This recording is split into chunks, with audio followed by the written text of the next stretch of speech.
Though it may be hard to believe today, there was once a time when Canadian video game developer Bioware could simply do no wrong. Between 1998 and 2003, they established themselves as true masters of the role-playing genre with games like Baldur's Gate 1 and 2, Neverwinter Nights, and the greatest video game ever made, Star Wars: Knights of the Old Republic. Titles that were all renowned in their day for their incredibly deep stories, uniquely immersive worlds, systems of branching player choice, and of course, pretty slow-paced, strategy-heavy combat. But very interestingly, all of these early successes for Bioware took place in pre-existing settings. Beloved settings at that, with tons of established lore, characters, and history that the developers had at their disposal to go out and craft something special.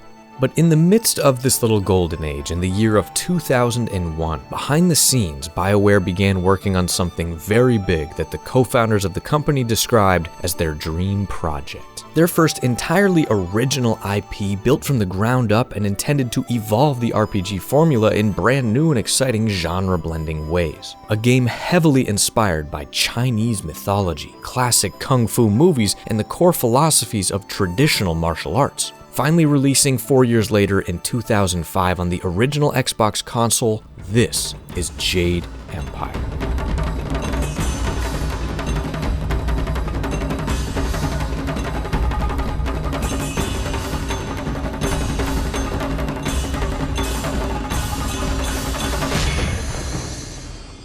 In a genre typically dominated by knights, wizards, and castles, man, I cannot tell you how utterly unique and refreshing Jade Empire feels even right now, 20 years after its initial release. This is without a doubt unlike any other video game I have played in my life, and I think it has aged just beautifully, being extremely approachable and playable today. Now, I want to make it very, very clear here that this is a nostalgia-free review. It wasn't until just like 4 or 5 years ago that I finally finished a playthrough myself, but man, I have just developed a serious passion for Jade Empire, which includes all of its highs as well as its numerous lows. I think we all know no video game is perfect, but I admit Jade Empire is specifically rough around the edges, especially when compared to some of its peers. But honestly, for me, that makes it an even more fascinating piece of video game history, and I cannot wait to get into it here. So ladies and gentlemen, welcome. I am Ghost, your host as always, and I want to give a very quick, sincere thank you to all of my amazing patrons over on Patreon for supporting this channel away from YouTube. You guys are the best. I suggest we all do a little bit of light stretching, say a prayer to the divine spirit of the water dragon, and now, my students, let us begin with Jade Empire.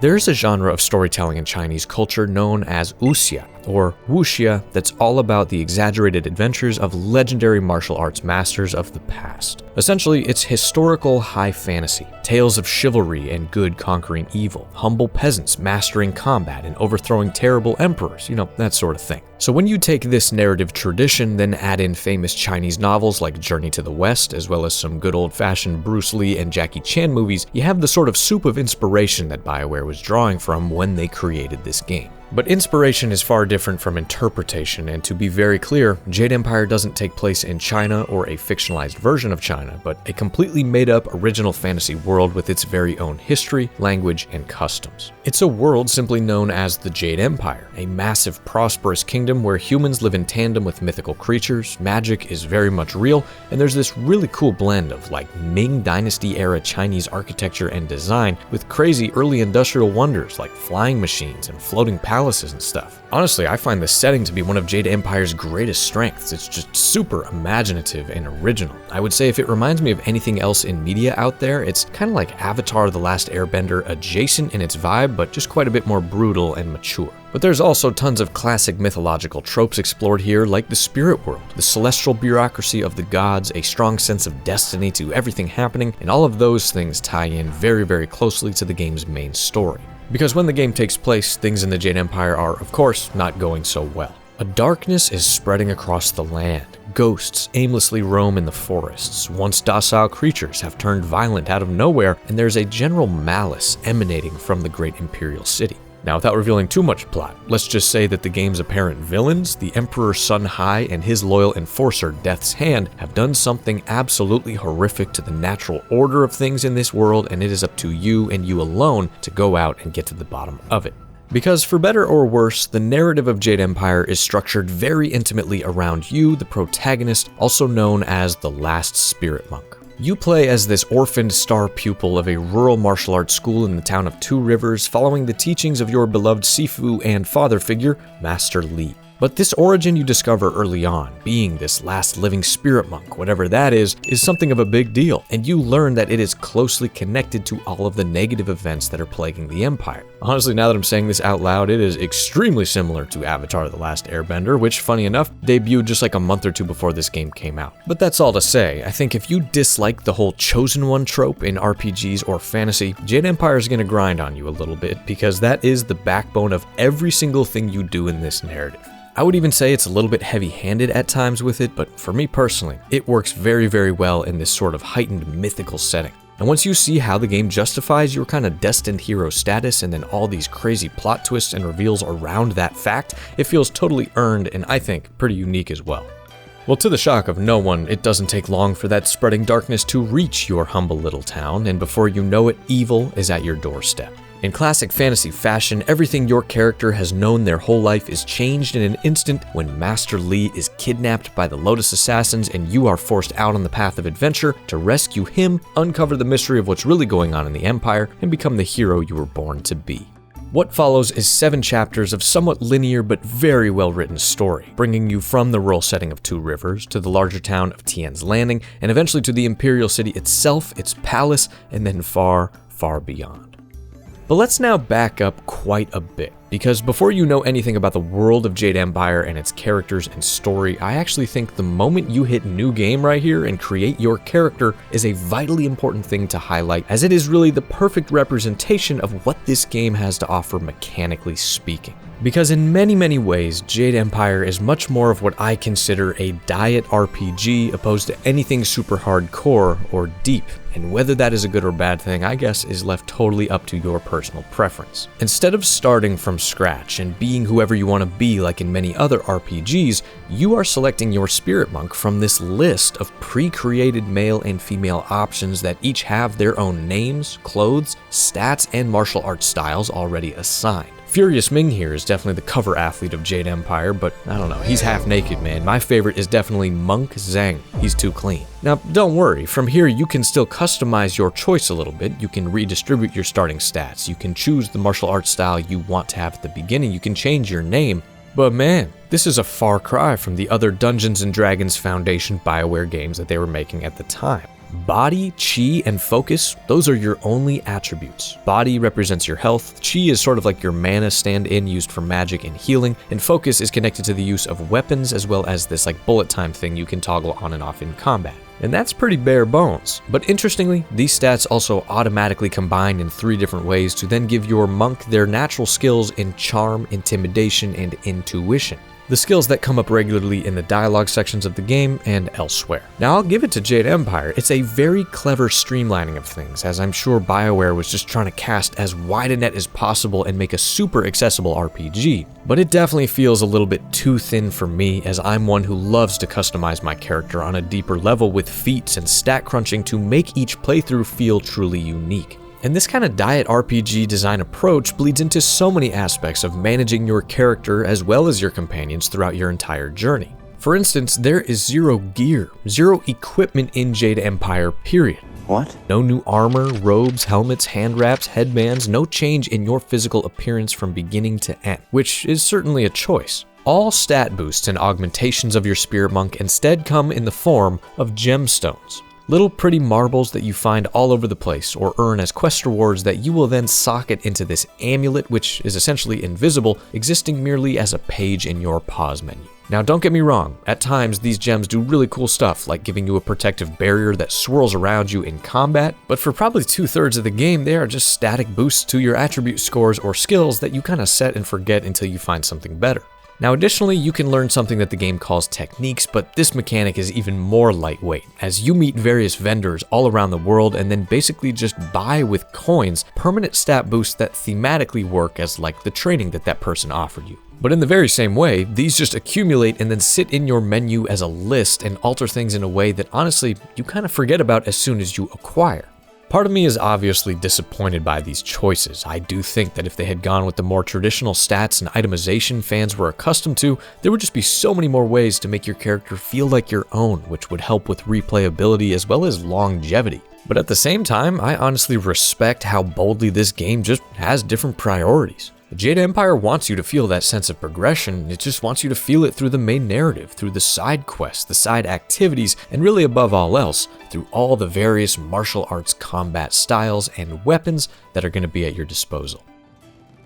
Combat is obviously going to be maybe the most important thing period when we are discussing a martial arts based video game, and I find it fascinating that Bioware dove straight into this almost arcade-like, fast-paced beat-em-up system after years of developing very successful, slower, strategy-heavy experiences. And hey, I gotta admit, having just played Knights of the Old Republic for the upload right before this one, playing Jade Empire feels like Goku taking off his weighted tunic and going crazy mode on Tien and pantsing him and shit. This game is just straight up fun to play, and I see this as a huge part of what has helped Jade Empire age so gracefully. And everything here starts with styles. Now you can think of the styles like various unique stances or movesets that transform your character completely in how they fight and maneuver. They're divided into martial styles, support styles, weapon styles, transformation styles, magical styles, and then there are two kind of specialized crazy styles. You get to pick one martial style at the very start, but you're going to have the opportunity to acquire mostly all of them over the course of the game at all the various vendors and stuff, and there's even a few hidden styles that you can unlock, which I love. But once you really get into it and start trying out a few for yourself and discovering how they are all so different from each other in power, speed, range, and animation, you're bound to find a favorite or two, and man, you start to see what Bioware was trying to cook. Every style has a weak and strong attack, as well as an area attack to clear yourself some space, and you can of course block.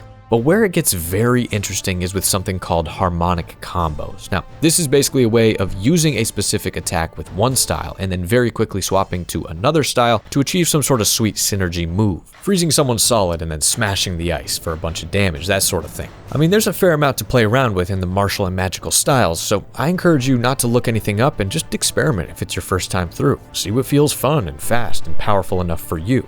But then weapon styles are kind of a whole separate deal themselves. Now, weapons deal much higher damage than any hand-to-hand combat will, but their use is restricted to your focus bar. And then there are certain enemies who are completely immune to their damage, but you will come to learn that it is very important to diversify the types of attacks you can dish out and how strong they are, as there are also enemies immune to everything but weapon damage, and some of the weapon styles are very fun to weave into your combos. The transformation styles are insane. You can turn into like massive golems, demons, and tons of other crazy stuff, which very quickly drains your chi, but you can just crush people. And for any fellow Drunken Master fans out there, yes, there is a unique Drunken Master style unlocked by one of the game's companions, Henpecked who throws wine bottles all over the place, and you kind of twirl and slam your ass around. So all in all, there are 27 styles to pick from if you are playing the PC version, and every single time you level up your character, you are given the opportunity to improve and refine the styles you like best. Now personally, once I discovered the combo of Storm Dragon to stun people and then Leaping Tiger to quickly cut these fools to pieces, I never needed anything else, even weapons. But the variety and the seamlessness of swapping between each style mid-swing is extremely good stuff, man. But of course, it ain't perfect, and I would say the main negative I have with the combat is that it does get very repetitive, especially toward the very end of the game once you kind of have the styles you are using all fully upgraded. There's definitely some stretches in there I find myself spamming light attacks on yet another wave of enemies just to kind of get it over with. And thanks to this insane power scaling of your protagonist, difficulty balancing is another issue I found. I mean, if you want to stay remotely mentally engaged, you are definitely going to experiment with turning up the difficulty setting, which you can do at any time. But then out of nowhere, a certain boss or group fight will spike up like crazy and be super duper hard even on the standard setting. Now, in all fairness, I think consistency in difficulty is an issue in pretty much every RPG I have ever played, so I don't count it against Jade Empire too heavily. But in a combat system that feels so dynamic and smooth and fun and fast when it's working well, those peaks and valleys I think are especially noticeable. Ooh, I almost forgot about this, but this is a minor gripe that feels huge in my mind right now. When you start a fight, invisible walls go up around the area you are in to create almost like a fighting game arena that you are then confined to. And man, does it feel like poo-poo when you are getting cornered against literally nothing and stun locked like this. Just let me get back there, man, or let me run forwards and skip the whole thing. It's funny the things that stick with you both positive and negatively, but I will say ultimately combat in Jade Empire is very, very good. It's super ambitious for an early 2000s game, it's aged very, very well, and when it is clicking the way the devs intended in a one-on-one battle with a really tough enemy, you are definitely left wanting more. We have stated several times now how all these old classic martial arts movies of yesteryear inspired Jade Empire at a foundational level. So while working on this video, honestly, I wanted to get inspired myself and revisit some of my personal favorites when I realized, oh no, some of the GOATs were not available to stream in my country since I moved last fall. However, thanks to today's video partner NordVPN, with the click of a pretty little blue button, I was enjoying Drunken Master just seconds later, and let me tell you, there's a lot to enjoy there. Now at this point, I think we all know how having a VPN can help you virtually hop around the planet and keep your browsing and streaming totally private. It's worth it just for that alone. But as a longtime Nord user, what I appreciate from these guys the most is their commitment to security and safety. I'm talking robust malware blocking, dark web monitors to protect your passwords, phishing scam prevention, and so much more. NordVPN is on a mission to make browsing the web a safe, unrestricted experience as it was meant to be, and me, I like that. So my friends, I urge you to click that Ghostcharm themed link down below to claim a super hot exclusive deal that includes 4 whole months extra, and guess what? There is even a 30-day money-back guarantee, so if you try it out and it's not your thing, no worries. Support this channel while you refine your own browsing experience, and thank you again to Nord for working as a partner on this video. And now, back to the action. I think we all know that in RPGs like this, the real gameplay, the GUI center if you will, is found in the writing, the dialogue, and the quests. And ladies and gentlemen, the writing in Jade Empire is just wonderful.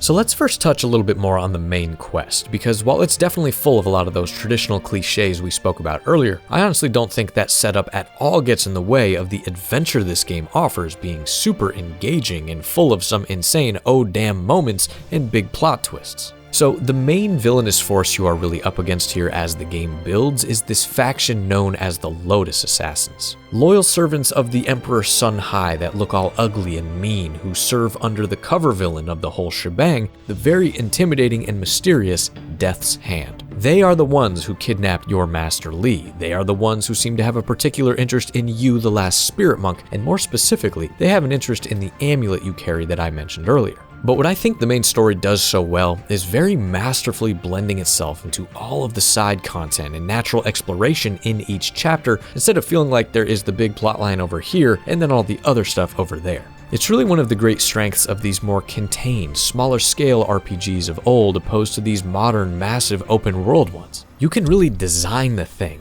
pack content in there tightly to make for a more cohesive experience. For example, in Chapter 2, you come to the town of Tien's Landing, which is suffering big time due to the local dam being opened and their once prosperous waterfront being reduced to a mudflat.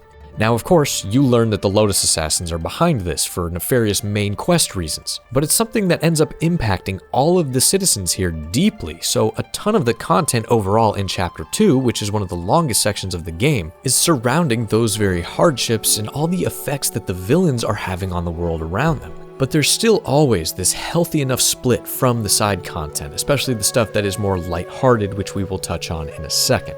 Also, honestly, I really like the linearity of the main story being told in 7 chapters and how they kind of build toward a climactic conclusion the way a book does. It gives each section of the game a very bold, clear identity, and the events of the main story that take place in each chapter then live in your memory in a very vivid, sequential, satisfying way. It's kind of wild that the word linear has become almost like an insult when we talk about video games, as if everything has to be sandboxy or open-ended or massive. Linearity is oftentimes a huge strength when it comes to storytelling.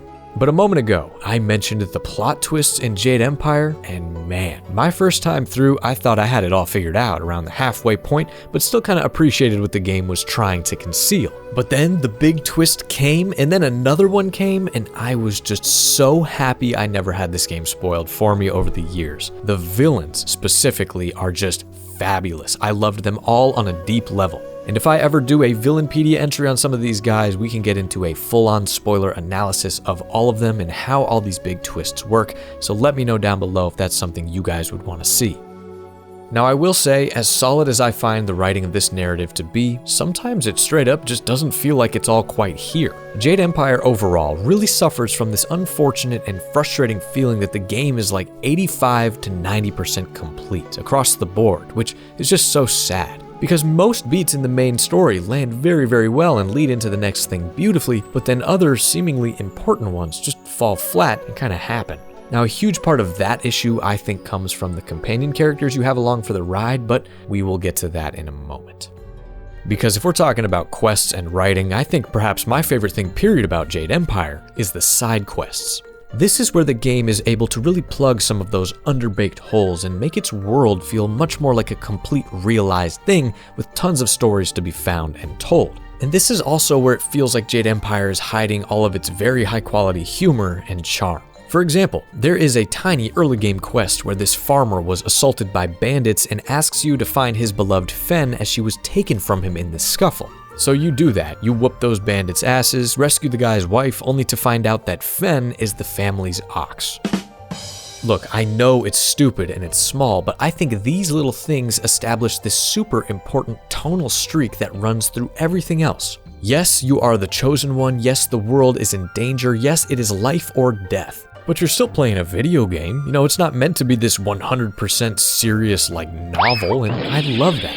Or this great little quest where you have to assist this playwright in staging one of his new productions, but he's terrified that the revised version of the script not only ruins the story, but it might also draw the Lotus Assassin's attention and get him thrown in jail or worse. So you get to study both the new and old scripts carefully, then you stand in full costume to play the female lead in the show, and you have to decide live on stage which version is shown to the world. Or how about eating these crazy spicy and nasty ass foods from this foreigner guy in the TN's Landing tea house, and if you pass all these skill checks and don't die in the process, you get a unique gemstone. And if you force him to eat it along with you, he accidentally kills himself. And I just have to mention my favorite quest in the entire game, titled The Outlander. So in the Imperial City, there are rumors of a strange man in the Scholar's Garden bugging people, and when you go investigate yourself, you see it's this fucking white dude named Sir Roderick Ponce von Fontelbottom. As amusing as your savage dances are, once again I have proven the superiority of setting your nose to the grindstone and not mucking about. And he is extremely English. I mean, a caricature of the colonial-era white savior who crashes his explorer's vessel here in the Jade Empire and takes it upon himself to, like, educate and civilize these so-called savage people that he doesn't understand. He also just starts straight up busting caps and fools with his damn gun. So you have to debate him and beat him with your wits, then you have to physically fight him and try not to get shot, and if you succeed, you can literally get his gun as a weapon style. It is just insane and absurd. And honestly, this guy might be worth an entire NPC video exploring his little quest and backstory. It's just sensational and hilarious.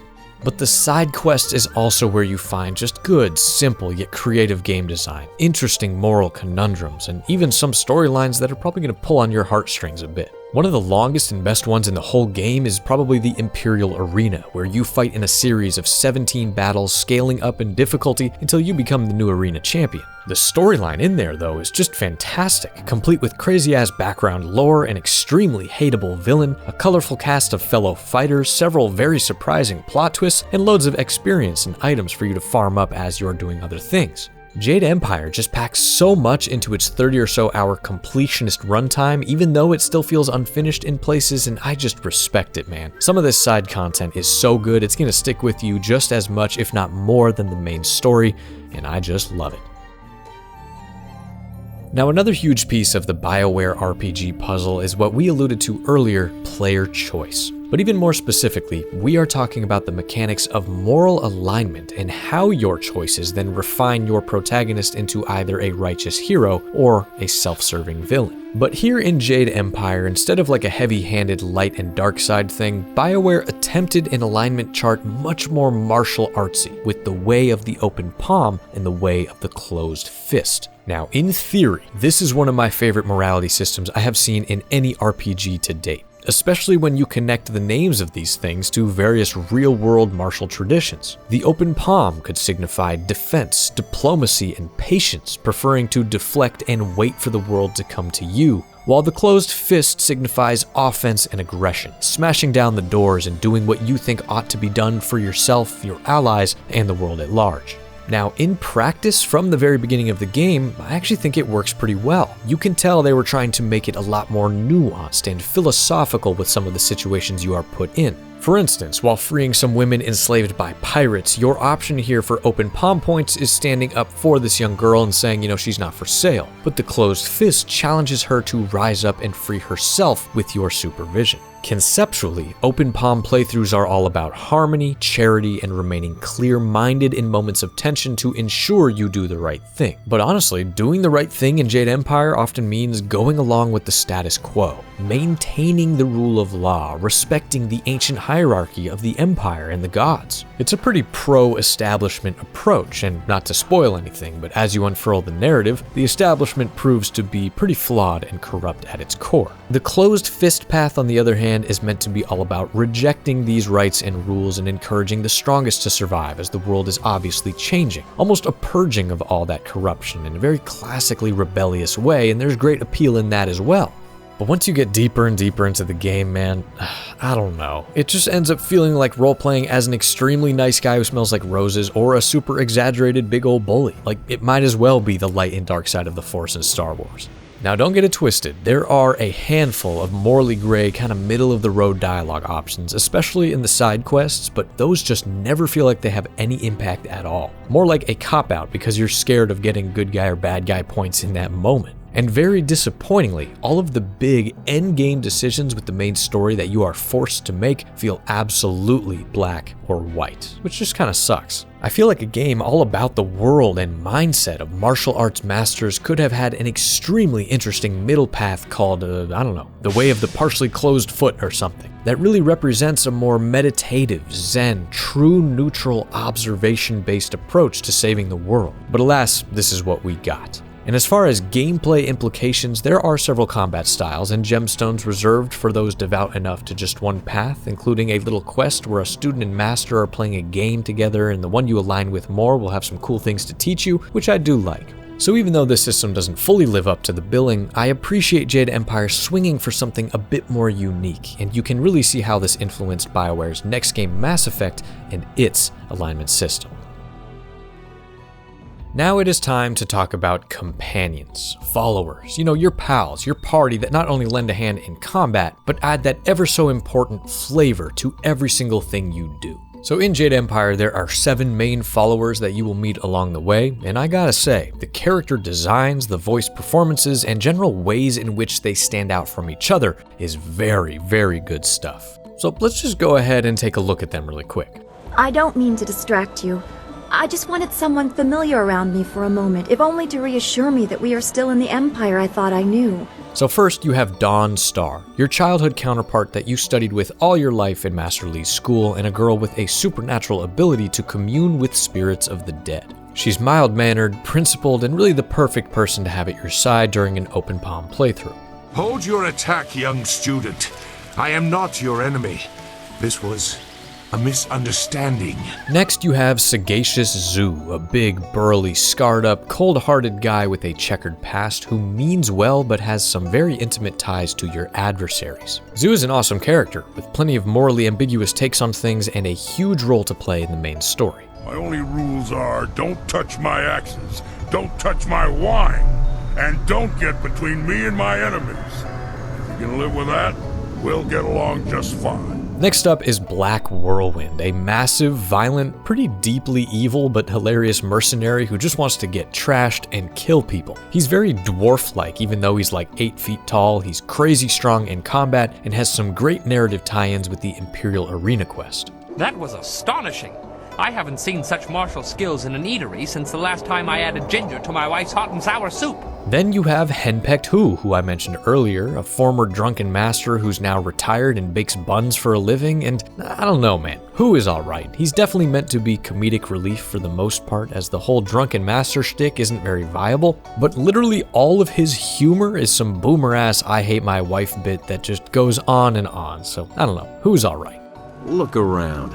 The odds are not so much in your favor. there's still a chance for you to run. Next, you have Sky, a very traditional, safe kind of RPG follower who's trying to fight the bad guys to avenge his daughter who was killed. He's a guy who wants to do the right thing. He's chivalrous but impulsive and kind of has a nice swashbuckling vibe to him, and is actually one of the first mainstream RPG characters I can think of anyway to be a gay romance option, so that's pretty cool. The way you move seems odd.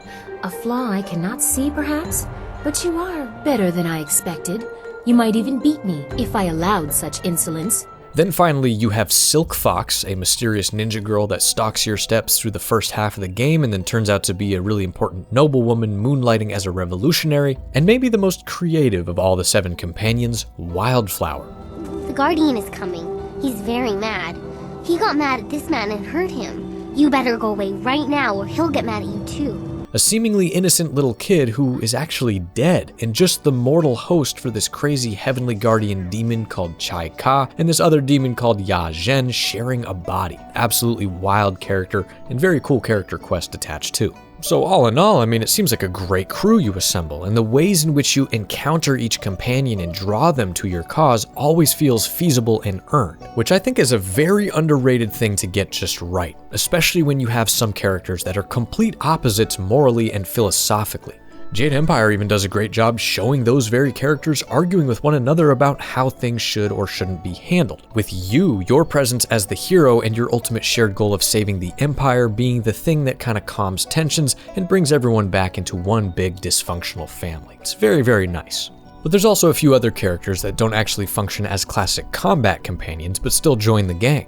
You have Kang, an inventor and explosives enthusiast that helps you acquire a flying machine and is sort of like the team technician that I find to be extremely memorable and funny. Honestly, one of the stronger characters in the whole game, almost seems like an NPC from like Ratchet and Clank or something. You also meet this merchant that allows you to buy and sell basic goods from the main menu, and man, there are some secret characters that join you way later in the game. You gotta go find those out for yourself. I also adore the way that they all hang out and camp together while you're out adventuring, and you can drop back in to see what people have to say about what's been going on. Very similar to like Baldur's Gate 3, honestly, just a lot more rudimentary. But there are a couple of massive flaws that for me hold back all these wonderful characters from being something truly, truly special. First off, and most importantly, you are inexplicably limited to one single companion riding with you at any given time, and this is just an egregious design choice. Having a true party of at least 3, including your player character, is essential as far as I'm concerned. It gives you that very important feeling of being a group of adventurers, each with their very own reasons for being here together, instead of just this chosen one guy and the person he's currently dragging around. Now, I hate to keep bringing up KOTOR over and over, but it's just the most similar thing to Jade Empire on Earth. And in that game, with 2 companions, watching your party members talk amongst each other, get to know one another, overcome their differences, become friends over time while fighting side by side, it's one of the most rewarding parts of the entire experience. It makes the world feel so much bigger than just your main character and their actions. Also, most of the companions here in Jade Empire, even the ones bursting at the seams with personality like Black Whirlwind, they almost never speak up about the things you're doing anyway, because your last spirit monk is completely silent. There's no voice acting or anything, so when your companion does occasionally speak, they kind of just say it into the void and it dies. This entire aspect of Jade Empire just feels like a little bit of a wasted opportunity. I mean, I want more of all of these characters, more interactions, more opinions, interjections, better, deeper companion quests. Especially considering you have zero say in how your companions fight, how they progress as characters, what they look like, the martial styles that they use. At least just let them fully be who they are written to be. You cannot annoy me with too much Black Whirlwind game, I promise you. Now, mechanically speaking, I do enjoy how each one of these followers has their own sort of special thing that they do in combat to help you out. You can set them to attack mode, where they're just going to attack with you, or support mode. And the support modes can be very clutch on harder difficulties or very specific fights. For instance, Dawnstar meditates and gives you chi constantly. Zu makes your weapon styles much more powerful, and all of that is really good stuff. But again, it's like 95% there, man, so close to being legendarily great.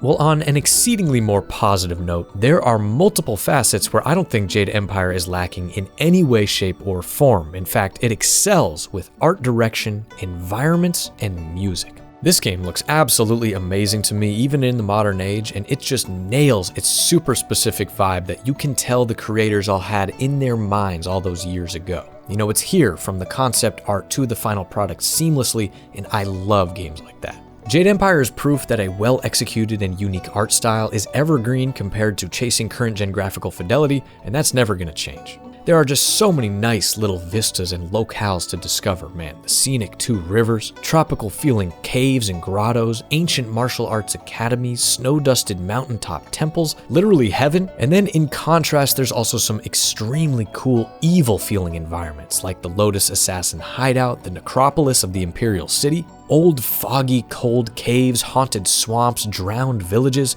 Every single place you go is just nice. And you can tell that Bioware had an amazing time crafting this world. And that extends right into the character designs of every single important player. Your companions are all wonderful. The common NPCs, even though they repeat faces here and there, are great. Master Li looks and sounds perfect for his role. Death's Hand and his now iconic red mask and armor is as menacing as Darth Vader. Every single ghost, the way that they are kind of glowing and you can see their nervous system in there, all the disturbing demons and weird-ass enemies like these little cannibal guys. This game is just a treat to look at, man, and that is not going to change even in another 20 years. The music of Jade Empire was composed by Jack Wall, who also did great work on Myst 3, Mass Effect, and many other OSTs over the years, and he just knocked this out of the damn park. Drawing tons of inspiration from the soundtrack of Crouching Tiger, Hidden Dragon, and collaborating with tons of traditional Chinese musicians went a long, long way to make something that stands out as authentic but original, and very underrated as far as video game soundtracks go. Everything from the nostalgic, longing string melodies of the two rivers, to each character's unique themes, to the battle music, the main menu song, all of this stuff is just 10 out of 10 great, no notes at all, a huge part of what makes Jade Empire so transporting for so many people. So now, I want to highlight just some other random small things that I like, starting with one of my favorite things of all time, mini games. More modern titles need to experiment with mini games again. They are just so much fun and you can usually skip them, and here in Jade Empire, very much aligning with the general arcadey vibe of the gameplay, the mini games you are given are these Galaga-esque top-down shoot-'em-up levels whenever you and your party are flying to a new place. Now, I know that many Jade Empire fans do not care for these sections whatsoever, but hey, I think they're all wrong. I'm not even going to say anything specific to defend them, I just like playing them. They're fun, they're simple, they are mostly optional, and I love how you can replay them in the main menu to try to set a high score. But keep in mind, I also love the gummy ship stuff in Kingdom Hearts, so there is very likely something deeply wrong with me. Another thing that I think Jade Empire does very, very well is language. Bioware went to the trouble of hiring a linguistic specialist from the University of Alberta to come join the team and create a completely original 2,500-word structured language that some characters speak in-game that is referred to as Thofan, or the Ancient Tongue.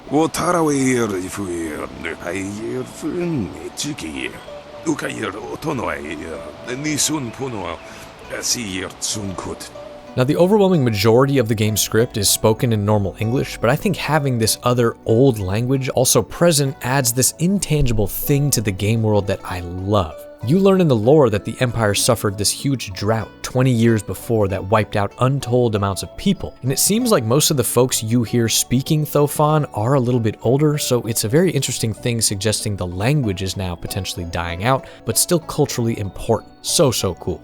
I know I have mentioned a few times now how the main villains in this game are great, and I think that is true, but that strength reverberates all the way down the line to the smallest antagonist found in the side quests and just simple conversations. Jade Empire noticeably excels in bad guys, which I think many of you guys know is a passion of mine. From the very first one you meet, Gao the Lesser, to the drunken con men, crime bosses, shady merchants trying to cut a deal, that Outlander British guy, all of them are just fantastic.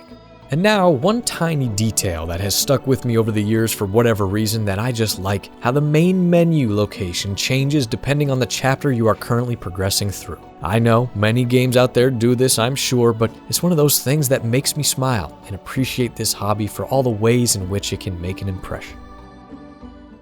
Jade Empire's reputation on the internet today is somewhat one note, and I myself echoed some of those sentiments in this very review. It's the cast-aside middle child of Bioware outclassed by its peers. A forgotten, tarnished masterpiece, the greatest game that you have never played, so on and so forth. And while these are somewhat clickbaity titles, it is certainly true that Jade Empire did not release under the greatest circumstances, and I think this sort of thing is very interesting to consider when we are talking about a game that feels incomplete. On May 12, 2005, exactly 1 month after Jade Empire launched, a Microsoft event hosted by Frodo Baggins himself aired on MTV, unveiling the highly anticipated and now legendarily successful Xbox 360. A 30-minute star-studded showcase of exciting online features and brand new games on the horizon, signifying the company's focus on the future and, in turn, the impending end of support for the original Xbox console. Now ask yourself, who on earth is running out to buy a brand new game for a system that they have just been told is being replaced by the end of the year? Me!